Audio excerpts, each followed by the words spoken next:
sommes venus aujourd'hui pour faire un sitting qui fait partie de nos plans d'action.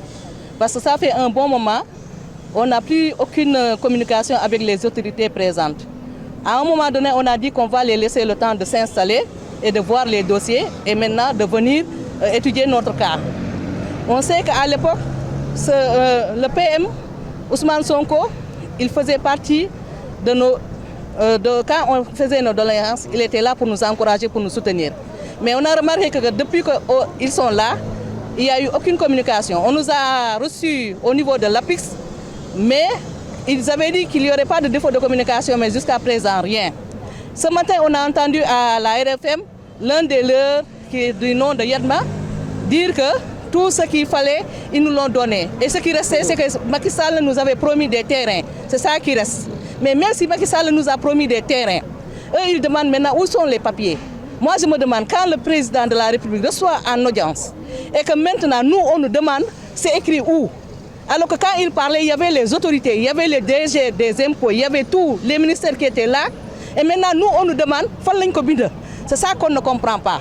Maintenant, depuis que ces gens-là sont venus, on a écrit des demandes d'audience au PM, au président, au DG de l'APIX, rien à faire.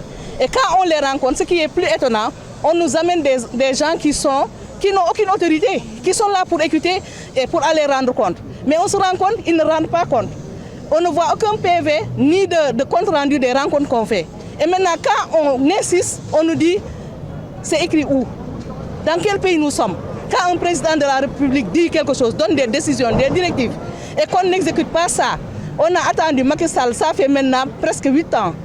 Mais les promesses d'un président, c'est vrai qu'on nous dit que les promesses n'engagent que ceux qui y croient, mais on se dit que quand même on est dans un état de droit et que si un président dit qu'il va faire ça, il faut qu'on le fasse.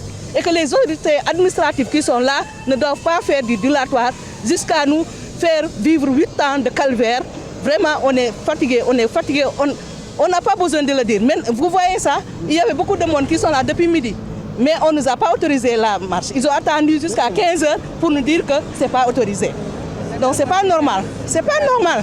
Il faut qu'on nous reçoive et qu'on règle nos problèmes. Parce qu'on se voit ici, à l'époque, on donnait aux joueurs des terrains et des millions. À ce moment-là, nous, on était là, on ne nous a rien donné. Mais quand tu veux la justice, fais l'équité. Il n'y a pas d'équité.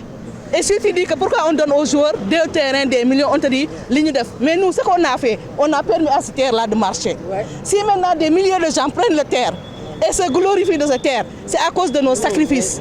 Ouais, il faut qu'on rende nos droits. Les terrains qui sont à Lac Rose, une première fois, on nous a promis la gare de Thiaroye, derrière le camp. Ensuite, Malika. On nous a donné des papiers de notification. Après, on nous a dit ce n'est plus valable. Ensuite, ils nous ont dit Lac Rose. Le président a sorti un décret de déclassification. On nous a donné ce terrain-là. Maintenant, depuis 2021, ils sont en aménagement. Alors qu'on nous avait dit, en octobre 2021, octobre 2022, ce serait fini. Et jusqu'à présent, rien. On est fatigué. Il y a nos gens qui meurent, chaque jour qui meurent. Il y a des jeunes, il y a des vieux, il y a des enfants. Chaque jour, tu entends quelqu'un meurt. Hein, c'est pas normal. Ils veulent qu'on meure tous et qu'on nous enterre pour nous donner ce qui nous est dû. C'est ça qu'on ne comprend pas. Et on est là, c'est un cri de cœur qu'on lance. Au PM Ousmane Sonko, qui était là quand on se luttait, au président Diomaye, on a dit Djoubal Djoubanti. Il faut qu'il se lève et qu'il Djoubanti notre cas. C'est ça qu'on veut. Sinon, ce qu'ils verront, ils le verront. On ne va pas dévoiler ce qu'on va faire, mais ils le verront au fur et à mesure qu'on va avancer.